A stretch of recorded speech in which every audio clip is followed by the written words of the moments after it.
আমাদের দেশের মিডিয়াগুলো সব সময় প্রতিটি ঘটনায় প্রতিটি ইস্যুতে সুন্নাহ এবং বেদাত দুটি যদি দুই পাশে থাকে তো আমাদের মিডিয়াগুলো সব সময় দেখবেন যে বেদাতকে ফলাও করে তারা প্রকাশ করে প্রচার করে, সুন্নাহ এটাকে ভুলেও তারা ফলাও প্রচার কিছুই করে না।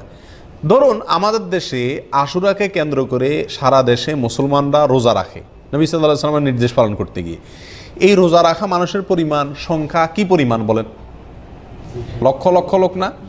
সারা দেশে কম বেশ গ্রামে গঞ্জে আশুরা রোজা মানুষ রাখে না? সবাই না রাখুক, বহু লোক রাখে না?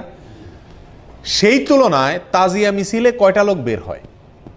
আপনারা খেয়াল করে দেখবেন আশুরা উপলক্ষে টেলিভিশনের নিউজে পত্রিকার ইয়াতে ছবিতে আপনারা দেখবেন যে 150-200 পুরান ঢাকা মিরপুরের দিকে যেখানে বিহারিরা আছে বা শিয়ারা আছে, হ্যাঁ কিছু বেদাতিরা আছে, এরা দেখবেন ছোকরা পোলাপাইন, তাও কোনো ভারী ভারতওয়ালা লোকও না, পিচি বাচ্চা পোলাপাইন কতগুলা দেখবেন বাইর হয়েছে একটা ব্যানার নিয়ে তাজিয়া মিছিল বাইর করে।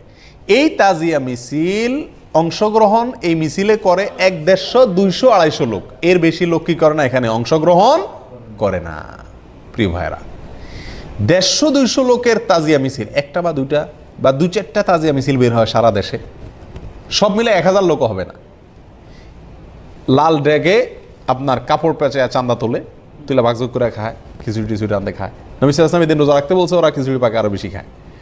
আচ্ছা, এই তাজিয়া মিছিল 200-400 লোকের তাজিয়া মিছিলকে সমস্ত মিডিয়া প্রচার করে। দেখবেন আশুরার দিন উপলক্ষে সমস্ত টেলিভিশন রেডিও নিউজের ভাষ্য থাকে এরকম যে আজ পবিত্র আশুরা, এই দিনে মহানবী হযরত মুহাম্মদ সাল্লাল্লাহু আলাইহি ওয়াসাল্লামের দৌহিত্র হুসাইন রাদিয়াল্লাহু তাআলা আনহুকে নির্মমভাবে কারবালার ময়দানে শহীদ করা হয়েছে।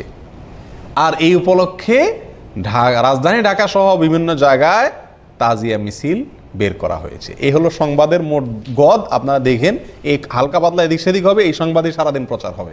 আমি এই সংবাদ সারা জীবন এই একই সংবাদ শুনছি, ব্যতিক্রম কোনো সংবাদ নাই। অথচ ওই একই দিনে হাজার হাজার লোক রোজা রাখছে সারা দেশে, সেটা কোনো মিডিয়াতে শুনবেন না যে আজ পবিত্র আশুরা, এই দিন উপলক্ষে দেশের সকল প্রান্তের লক্ষ লক্ষ মুসলমানরা রোজা রাখছেন। এই সংবাদটা কেউ প্রচার করবে না, যেটা লক্ষ লক্ষ লোকে করে।